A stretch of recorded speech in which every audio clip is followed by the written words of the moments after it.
नमस्कार, मैं डॉक्टर अनुराग दुबे आपका इस वीडियो में स्वागत करता हूं। आज के इस वीडियो में हम लोग संधि प्रकरण के अंतर्गत स्वर संधि के भेदों के क्रम में यण स्वर संधि का अध्ययन करेंगे। यण स्वर संधि से संबंधित आचार्य पाणिनि का सूत्र है इको यणचि। इस सूत्र पर वृत्ति लिखी गई है इकः स्थाने यण स्यादचि, अर्थात इक के स्थान पर अच परे रहते यण आदेश होता है। इस व्याख्या को और अच्छी तरह से समझते हैं। इक का तात्पर्य है ई, उ, री, लृ। यहाँ पर ई, उ, री से ह्रस्व और दीर्घ दोनों भेदों का बोध होता है और लृ का क्योंकि दीर्घ भेद नहीं होता है, इसलिए लृ से केवल ह्रस्व लृकार को ही समझना चाहिए। यदि प्रथम पद के अंत में ई, उ, री, लृ में से कोई एक वर्ण हो तथा उसके बाद कोई स्वर आए तो ई, उ, री, लृ के स्थान पर क्रमशः य, व, र और ल आदेश हो जाता है। अर्थात ई के स्थान पर य, उ के स्थान पर व, री के स्थान पर र और लृ के स्थान पर ल, यह आदेश हो जाता है।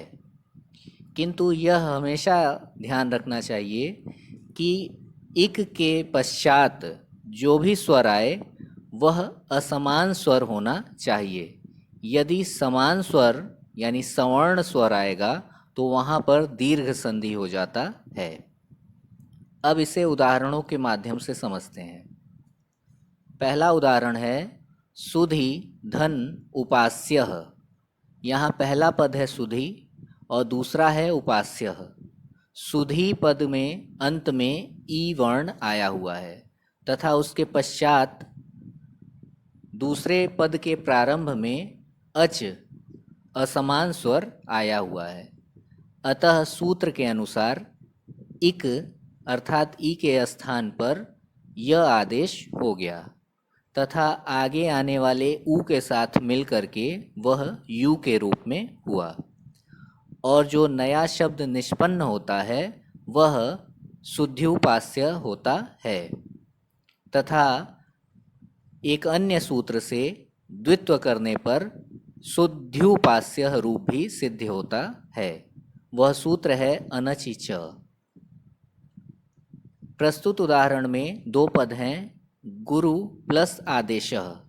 यहाँ पर पहले पद के अंत में उ वर्ण है तथा दूसरे पद के प्रारंभ में आ वर्ण है।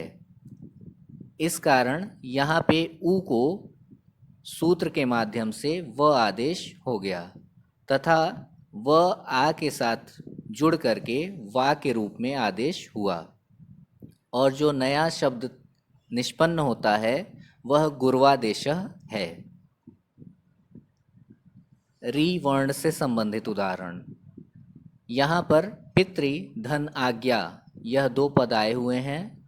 पहले पद के अंत में री वर्ण है और उसके पश्चात दूसरे पद के प्रारंभ में असमान स्वर आ आया हुआ है जिसके कारण री वर्ण को र आदेश हो गया है तथा आगे आने वाले आ से जुड़कर वह रा के रूप में हो गया और जो नया शब्द निष्पन्न होता है वह पित्राज्ञा है। अगला उदाहरण है लृ धन आकृति ही।